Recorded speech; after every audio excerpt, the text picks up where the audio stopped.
చూసినారుల్లా చెట్టుకెంచి నీళ్ళెట్లా గారుతున్నాయో. ఇండల్ల గదా నల్ల మోటారు పోసినట్టే చెట్టు తొర్రలకెంచి నీళ్లు గారే వరకు మస్తుగా పరిశానైండ్రట ఆడున్నోళ్ళందరూ. గిదేదో దేవుని మహిమే ఉన్నట్టున్నదని చెప్పి చెట్టుకు పసుపు కుంకుమలు పెట్టి పూలదండలతోని పూజలు కూడా షురు చేసిండ్రు ఆడున్న పబ్లిక్కు. చిన్న పెద్ద తేడా లేకుండా చెట్టుకెంచొచ్చే నీళ్ళని నెత్తిమీద చల్లుకోనికే మస్తుగా ఎగబడ్డరు జనాలు. మహారాష్ట్ర పూణెలున్న పింప్రి చించ్వాండ్ అనే ఊళ్ళో జరిగిందిది. గీలే గాదు గీ ముచ్చటెరకైనా చుట్టుముట్టున్న ఊరలు సుతం సూసనీకి ఆడికి మస్తుగా లైన్లు క్యూ కట్టిండ్రట. ఫోటోలు వీడియోలు తీసుకొని మస్తుగా మురిసిపోయిండ్రు కొందరైతే.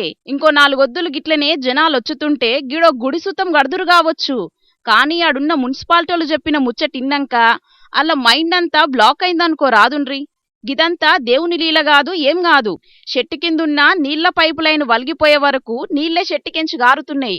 గంతేగాని దీంట్లో మహిమలు లేవని ఆడున్నోళ్ళు చెప్పే వరకు పోయాం మోసపోయాం అనుకోని చేతులు నెత్తిమీద పెట్టుకొని ఎవ్వరి దారినాలు పోయిండ్రట.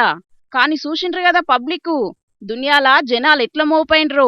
అదిగో పులంటే ఇదిగో తోకన్నట్టు ఎవలో ఏదో చెప్పిండ్రని దాన్ని నమ్మిపోయి తతిమ జనాలందరెట్లా పరిశానైండ్రో. మూఢనమ్మకాలు నమ్మొద్దని ఎంత మొత్తుకున్నా సుతం ఏదోటి చిత్రం జరిగిందంటే చాలు దానికి దేవుడని పేరు పెట్టుడు, పూజలు షురు చేసి మొక్కులు పెట్టుడు. ఏం చేత్తం మళ్ళా గట్ల తయారైండ్రు జనాలు మరి.